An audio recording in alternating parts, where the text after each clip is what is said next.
Okay guys, welcome back to our channel. So today is actually going to be a part 2. So if you haven't seen the Howard Stern interview first, go back and watch that one. And before we get into the case, my name's Natalie. I'm Erica, and this is Drunken True Crime.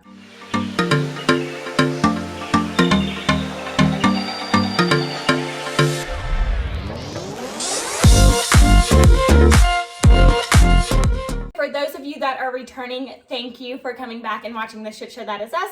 For those of you that are new, welcome. We are so happy to have you. We do have a few disclaimers. We're going to go through them really quick. So 1, we drink. 2, we cuss. 3, we talk about true crime. And 4, you might see us laughing, and that's because this is 2 best friends talking true crime over cocktails. If any of those things offend you, you will not like this channel, so move on over. Yeah, just don't watch, and that's okay. We're not gonna be everyone's cup of tea. Okay, guys, so again, this is a part 2 series. So if you haven't seen the interview with Howard Stern, go back and watch that video. We'll link it down below. And basically what happens is when you listen to that video, so if you haven't heard it yet, spoiler alert here, when you listen to that video, it's actually a so-called serial killer that calls into the Howard Stern show. So what we're gonna talk about today is who they think was the caller on that show. And then in addition to that, we're gonna talk about all the other crimes that happened in that time frame that he potentially could have done with, because there are so, in New Orleans during this time frame, there are so many murders that went unsolved. So we're gonna just break all of that down, but focusing on the guy that called into the Howard Stern show. Right. So in the early 90s, between 1991 and 1996, 26 men and women were found murdered and dumped along the desolate highway in an area around New Orleans. The 2 main suspects of the story are Victor Gant and Russell Elwood. While these are 2 main suspects, I personally feel that there was 3 or 4 murderers during this time period, maybe like a one-off or 2. Yeah. But we're definitely going to stick with Victor Gant and Russell Elwood for this story. So, like, of the 26, we don't think they were all necessarily killed by serial killers. Like, some might have just been a one-off murder. Exactly. Okay, gotcha. So, Victor Gant was actually a former law enforcement officer who was tied to at least 2 or maybe more, possibly, of the slayings. So they know he did 2 of the 26. Yes, he was linked to 2 of them, but they suspected more of the 26. I say possibly due to the fact that there's not a lot of information on Victor Gant, as he was never convicted of these crimes. He did have direct relationships with 1 or 2 of the victims on the list of 26 and matched the description that the witnesses gave in early statements. So Russell Elwood is the other suspect in this story, and that's who we're going to focus the majority of our time on today. Mm-hmm. So it's believed that Russell is actually the Clay guy that called into the Howard Stern show. So in our last video, the one that we focused on the entire time. So they think that it is Russell. So jumping forward, so Russell was actually accused of murdering Cheryl Lewis and Dolores Mack in February of 1993. Mm-hmm. Before we go any further into like Russell's story and, ultimately his demise, we're gonna take a step back first, and we're gonna actually talk about the last known sightings of Cheryl Lewis and Dolores Mack. January 31st, 1993 was the last day that Cheryl Lewis was seen alive by her family. At trial, Cheryl's mother testified that after Cheryl had attended the birthday party of her daughter, she left around 2:30 p.m. and failed to return home. So Lillian, Cheryl's mother, became alarmed that she did not return home like the next day. Yeah. On February 1st. So Lillian made an unsuccessful attempt to try to locate her daughter like herself. Yeah. However, on February 2nd, that's when she reported a missing persons report. So how old was Cheryl at this point? She was an adult. Yeah, right? She was an adult. Okay, yeah. So that's probably why the mom wasn't that obviously she was concerned, she was looking for her, but not like her first immediate reaction isn't like, oh my god, like she's kidnapped or something. It's not like she's like 16 and didn't come home. Lillian reports that she was concerned for her daughter's safety because Cheryl had left behind uncashed monthly SSI checks when she disappeared. Yeah. 3 witnesses came forward to give their stories of last known sightings of Cheryl, and these witnesses are Denise Sanders, Antoinette Holmes, and Winifred Henry. So, Denise Sanders was a lifelong acquaintance who said that Cheryl had asked her in the last meeting if she could hustle or sell drugs with her. Okay. When Denise refused the request, Sheryl indicated that she wished to go and pursue getting drugs herself, and Sheryl instructed Denise to go by a nearby convenience store to buy a pack of cigarettes when she went to go get the drugs. Okay. Denise then said that she heard a car horn sound and saw none other than Russell Elwood pass by in his car. Okay, and so how did she know Russell Elwood before this? Or was it like she identified him in a lineup? Like, how did she know him? She identified him in a lineup. Okay, gotcha. Yeah. Okay. So Antoinette Holmes said that she saw Sheryl at the time saved by Huey P. Longbridge in Bridge City 2 weeks before she was reported missing. So this isn't the same day though that her and Denise saw. Okay, this is a different day. Okay. This is a different day. Gotcha. This is what the witnesses testified in trial. Okay. Sheryl was standing between two parked cars having a conversation with one of the drivers. Antoinette recognized the one of the car occupants as the gentleman that frequently came by to get drugs and look for a lady to do drugs with. Antoinette picked out Russell in a photo lineup that this was the man that Sheryl was speaking to. Okay, so she still stands by that to this day. Okay. Yeah. Wenever Henry stated that she saw Sheryl at a hotel on Highway 90 in Avondale, Louisiana. Sheryl was with a man that Henry later identified as Russell in a photo lineup as well. Sheryl told Henry that she and Russell were heading down the road towards Bouette and asked if she wanted to go with them. Henry declined the invitation at that point. So again, there are 3 different witnesses that placed Russell with Sheryl. So then fast forward to February 21st. So like a few weeks after these sightings, on February 21st, the body of an African-American woman was found. The victim had been stripped completely naked except for socks on her feet, and she was submerged in the canal off the side of the road, which horrible sight to walk up on. The body was laying face down, and later we found out that it was identified as Sheryl Lewis through fingerprints. Now, just the very next day after Sheryl Lewis's body was found, the body of Dolores Mack was also found. Unlike Sheryl though, Dolores had been drugged first and she was strangled to death. Also on February 22nd, so a day after Sheryl was found and the same day that Dolores was found, they actually do an autopsy on Cheryl's body. So this includes trying to figure out what the cause of death was, doing toxicology reports, the whole 9 yards. And it was actually found that she was not strangled to death. So unlike, it was obvious that Dolores was. So Sheryl was not strangled to death. There was no evidence that anything was put around her neck. She was actually alive but unconscious at the time that she was put into the canal. So ultimately what came of it is that the cause of death was ruled as a drowning. They did do a toxicology report on her, and it did show that she tested positive for cocaine and amphetamines. However, they also ruled that these drugs were not the cause of her death though. But could they have made her unconscious and then, okay. So they could have been the cause of her being unconscious. And then drowning was the cause. When he put her in the water, yeah, she drowned. So 1 year after the body of Sheryl Lewis and Dolores Mack was found, Russell Elwood was discovered in his car by 2 off-duty police officers. The car was parked on the same desolate highway, approximately 1 mile where Sheryl Lewis and Dolores Mack was found. Inside the car was dark but occupied by the driver. After several attempts to get the driver out of the vehicle via the PA system, the deputies finally got the driver, who was partially undressed, to exit the vehicle. Doing something nasty, I'm sure. Of course.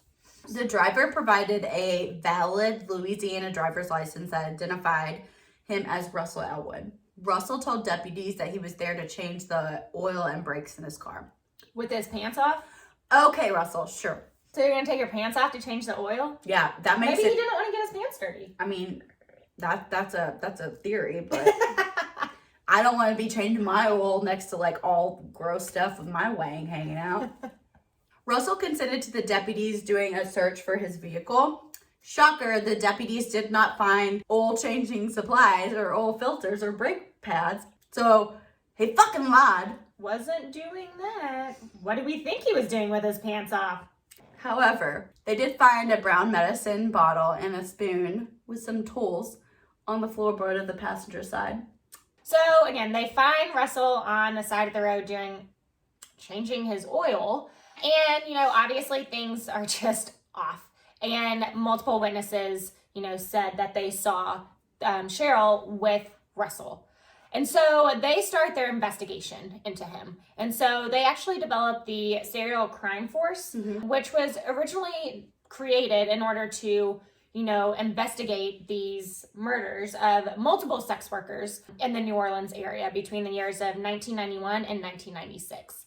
One of the deputies that actually stopped Russell at the on the side of the road when he was changing his oil actually went over and told the Serial Crime Task Unit, or the lead investigator. The one who was, overseeing this. He went and talked to him and was like, hey, listen, we just pulled this guy over. He was really suspicious. We don't have anything that we can hold him on, but you guys should start investigating him. And so that's how Russell became their number one suspect. So good job on this deputy for seeing something weird and calling attention to it. Good job. So on July 23rd, 1997, the Serial Crime Task Force traveled to Sebring, Florida to conduct interviews with Russell Elwood. Russell had moved to Sebring, Florida to develop a relationship with his father at this point. So that's why they came all the way to Florida.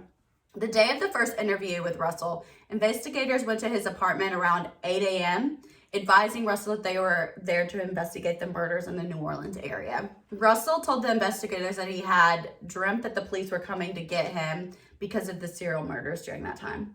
So he's clairvoyant? Quote unquote. Yeah, apparently. He's a fucktard, dude. After reading his rights, Russell gave several statements over the course of 3 days of the interviews. During the interview, he stated, I realized that I'd actually been sleeping in my taxi cab in the exact same spot where Sheryl and Dolores Mack had been found. So he was just conveniently there. Sleeping. Yeah, there sleeping. When both bodies. He wasn't doing this. Yeah. He was sleeping. He was sleeping, so with not his only pants off. Yeah, he it puts him at the scene of the crime, but he has explained why he was there. He needs a lawyer. He's fucking... I don't think a lawyer would help him. He needs God. He needs Jesus in his life.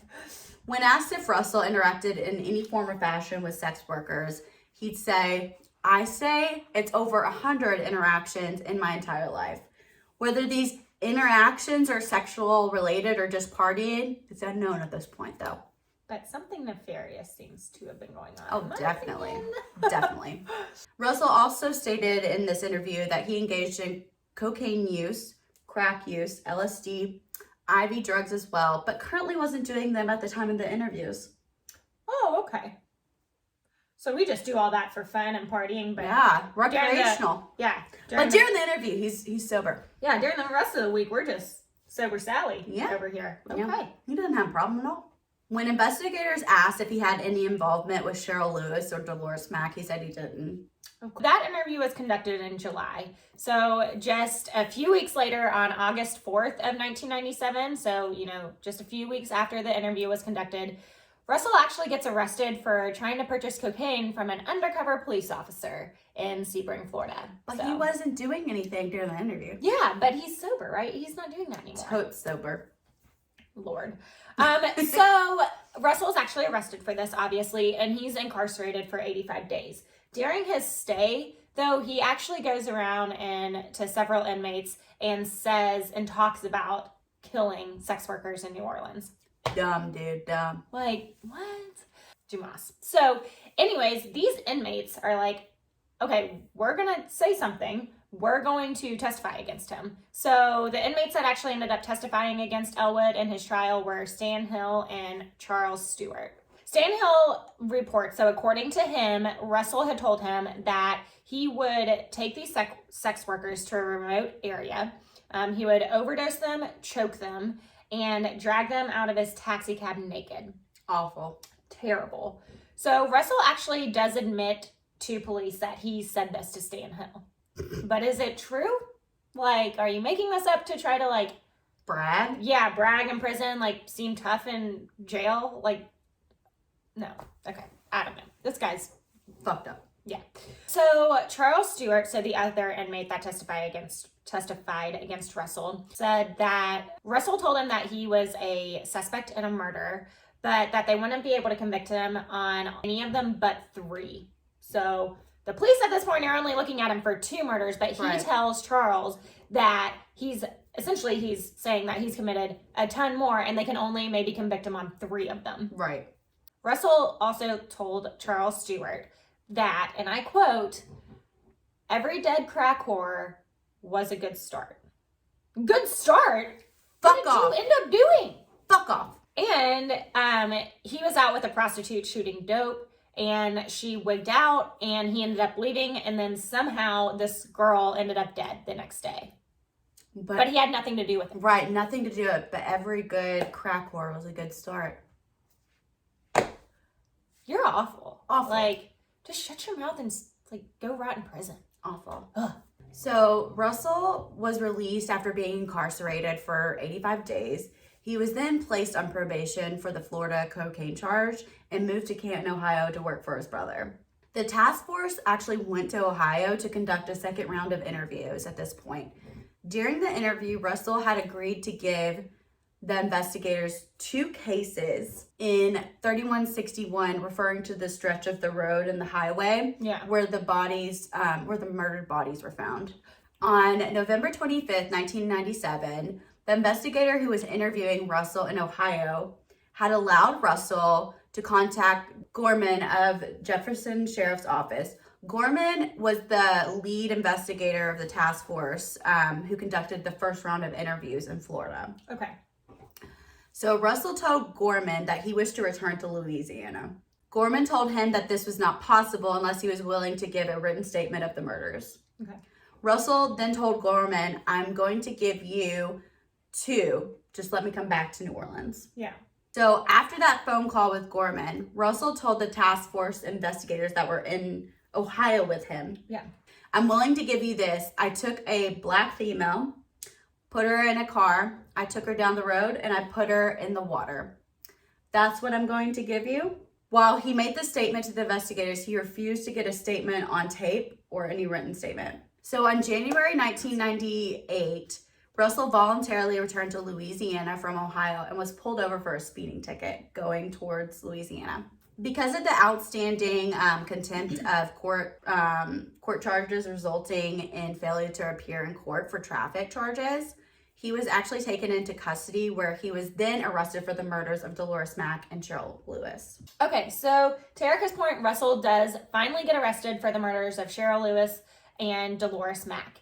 And so now we're going to start talking about the trial. So during the trial of Russell, Diane Gilman, so she's a former sex worker, she testified that she knew Russell from her days where she was soliciting sex. So Diana said that Russell would wait for her to get done with her dates with her clients, and then they would go together, they would go to a hotel, get high, and start partying. Diane says that during one of the dates with Russell, the 2 of them actually go out to purchase drugs. So on their way back to the hotel, Russell actually pulls over on the side of the road to take, a hit of cocaine or to, take a puff out the crack pipe to get a little high. However, when Russell stops the car, he starts beating the shit out of Diane, like absolutely like pummeling her over and over again, tears her clothes off and starts strangling her. So she's obviously like unable to breathe. He's strangling her. And then after that, he takes a knife off the floor of the car and beats her over the head with it. And this causes her to pass out, which motherfucker. He's just an asshole. Like this man, like how? He's Satan. How he wasn't caught sooner. Like I don't know. When she comes to, she finds that she has been dumped in this wooded area by Russell. And of course, she doesn't remember how she got there, but she wakes up by herself in this wooded area. Luckily, she's able to flag down a passing motorist, and he takes her back to the London Lodge Motel. So Diana didn't seek medical help, and she didn't go to the police officers because she was afraid that because she was a sex worker, no one would care and that they wouldn't believe her. And so she had to deal with this on her own. And that's not that uncommon, actually. And I feel there's a lot of like connection. This is like why people think that Russell is Clay from the interviews, because he probably thought that he did murder 12 people. Oh yeah. But he would just dump them and they wouldn't report it because they're like, well, no one's gonna care. Right. I'm a sex worker and I could get charged for being a sex worker. Right. and, you know, doing drugs. Yeah, I mean, there's so many things she could have gotten in trouble for, so it scared her, unfortunately. That's a good point. So, to your point, he probably thought he killed more people than he did. Right, because he just dumped them and thought that they were dead. Yeah. Because he would choke them, overdose them, and, like, get rid of them. Oh, my God. How she survived, like, is... Which is probably, like, when he said 12, he probably thought that. Yeah. Oh, yeah, definitely. So, this incident with Diane occurred 7 years before the trial, and this is just one of 5 women who would come forward and testify that they had very similar experiences with this fucktard of a human. So on February 24th, 1999, authorities announced that they dropped one of the 2 murder charges against Elwood. Investigators said that he could not have committed the crime. Jefferson Parish Sheriff Harry Lee said that after continuing investigations revealed that Elwood was in Ohio when Dolores Mack was murdered. So Russell, in a telephone interview from jail, predicted that the second murder charge would also be dismissed because, quote unquote, it's obvious that these charges are fraudulent. This is the biggest railroad case ever in the state of Louisiana. Fortunately, Russell's prediction was inaccurate. On August 18th, 1999, Russell, who was once suspected of murdering to as many as 15 women, was sentenced to life in prison for the murder of Cheryl Lewis. They presume that he's 15. Killed 15, but only gets charged with 1. Well, thank God he got charged with that one at least. These men and women didn't get justice. No, not at all. So I do want to point out one thing. So going back to the case before this, the one where presumably Russell or Clay called into Howard Stern. So at one point he had said that it was funny because police were actually looking at an African-American ex-police officer for crimes that he committed. So Victor Gann, the one that Erica brought up at the very beginning of this video, that's who he's talking about. Right. So he has, like, obviously insider knowledge to this. So, like, if Clay is Russell, if it is the same person, then, like, that's a shoot. Of course he did it. But the question is, do we believe Russell and Clay are the same person? So was it Russell that actually called into the Howard Stern show?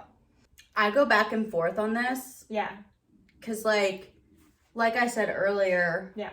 I mean, he said he killed 12 women, and he probably did think he was. However, his attitude towards, like, Russell Elwood's, like, quotes to the inmates, to, like, everybody else, like, his attitude towards sex workers is a lot different than Clay that called in. Yeah, that's what gets me. I don't think it is the same person. One, I think the caller who called into the Howard Stern show, he seemed more sophisticated. He seemed more intelligent. Whereas when you hear things that Russell says in some of the quotes, he talks about, to your point, he describes the sex workers very, very differently.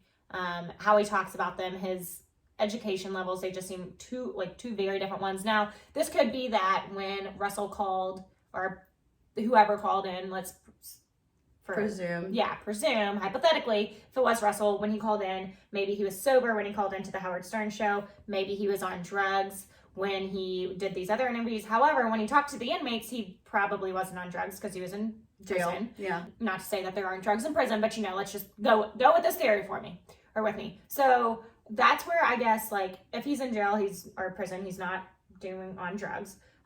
He still sounds like a fucking idiot. Right. And the person who called into the Howard Stern show did not. And so I don't know. I don't think it's the same person. But I mean, it very well could not be. I mean, it could be that Victor Gann, like, murdered 2. Yeah. And then presumably, like, Russell Elwood maybe did 15. Yeah. And then there's another serial killer who is Clay. Yeah. So there's 3 different murders targeting sex workers in, a 5-year span? Yeah.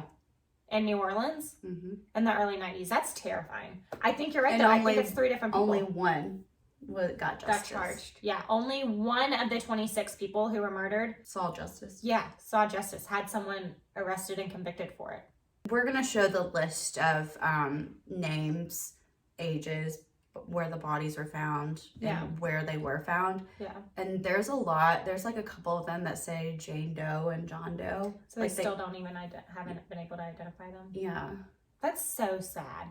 Which means that probably someone hasn't put out a missing persons report on them, which is awful. Right. And you guys can say or think whatever you want, you know, you can judge as much as you want. But when it comes down to it, just because they were sex workers didn't mean they deserved to die, didn't mean that they deserved to not be identified. Because they have to have a family somewhere. Yeah, exactly. This case sucks. Also, Russell Elwood, no matter if he did this or not, sucks balls. Sucks balls. He did something. Like, obviously. He definitely murdered people. Right. But I cannot believe he only got convicted of one person. Right. Well, final thoughts. Russell Elwood's a dick. Yeah. So is Clay. So is Victor Gant. Yeah, Clay's like kind of terrifying to me.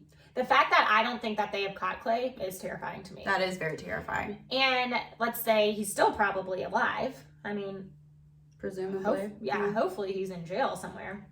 But the fact that he's it's so weird though. This is what's crazy, and this is why people think that Russell Elwood is Clay. Yeah. Because the murder stopped after when he started doing interviews and stuff. Oh, so once he was under investigation, like they stopped. Yeah, after 1996, you know, he started the interviews in 1997. Yeah. And then was convicted in 1999. Yeah. Okay. That's why people do think this theory. Yeah. Well, guys, that is the end of the case. We hope you like this 2-part series. Please let us know what you guys think below in the comments. You know, like, subscribe, do all those things that you do that can help us out tremendously. We appreciate it. Until next time, be a bitch and stay alive. Cheers.